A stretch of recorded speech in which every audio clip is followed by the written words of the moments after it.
तृणमूल काँग्रेसच्या खासदार महिला मैत्रा या काल आपल्या मतदारसंघामध्ये गेल्या होत्या। त्या उच्च शिक्षित आहेत, अर्थतज्ञ आहेत, अर्थसल्लागार म्हणून काम करतात। त्यांच्यावर त्या आपल्या मतदारसंघात गेल्या असताना लोकांनी अंडी फेकली। अंडी फेकणं ही चांगली गोष्ट नाही, याविरुद्ध मोठा गदारोळ पश्चिम बंगालमध्ये आहे।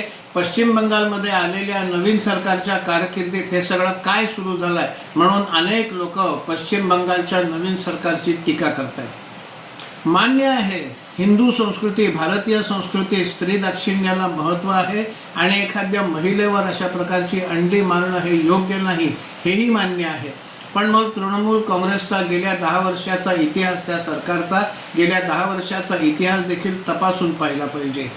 ऑक्टोबर 2019 विजयादशमीचा दिवस, बंधू प्रकाश पाल हा संघाचा कार्यकर्ता विजयादशमीच्या दिवशी काही गुंड त्याच्या घरी घुसले, त्याला गोळ्या घालून ठार केलं, त्याच्या गर्भवती पत्नीला गोळ्या घालून ठार केलं, त्याच्या लहान मुलाला ठार केलं। महुआ मैत्रांच्या तोंडून एक चकार शब्द त्यावेळेला निघाला नाही। जुलै 2023 ग्रामपंचायतीच्या निवडणुका, हावडा येथील पांचारा ग्रामपंचायतीला निवडणुकीसाठी उभ्या असलेल्या BJPच्या महिला उमेदवार त्यांना TMCच्या उमेदवारांनी विवस्त्र करून गावातनं धिंड काढली।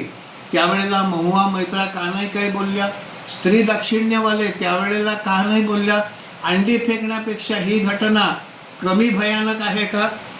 संदेशखाली 2024 शहाजहान या TMCच्याच कार्यकर्त्यानं सामूहिक बलात्कार केले आणि तरी तो TMCत होता।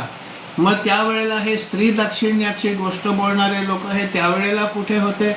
हा सामूहिक बलात्कार हा अंडी फेकण्यापेक्षा कमी भयानक आहे का? उलट कितीतरी पटीने भयानक आहे हा।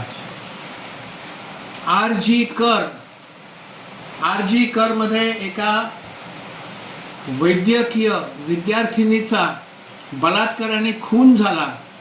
त्यावेळेला हे महिला महुआ मैत्रा वगैरे कुठे होते? त्यावेळेला ममता बॅनर्जींची भूमिका कशी होती हे सगळं प्रकरण दडपण्याचा प्रयत्न केला, हे खोटं आहे का? मग त्यावेळेला हे स्त्री दाक्षिण्याचं बोलणारे सगळे कुठे होते? मग श्रीकृष्णानं जसं कर्णाला म्हटलं त्यावेळी तुझा धर्म कुठे होता, तसं आता पश्चिम बंगालचे लोक या लोकांना विचारणार तेव्हा तुमचा धर्म कुठे होता?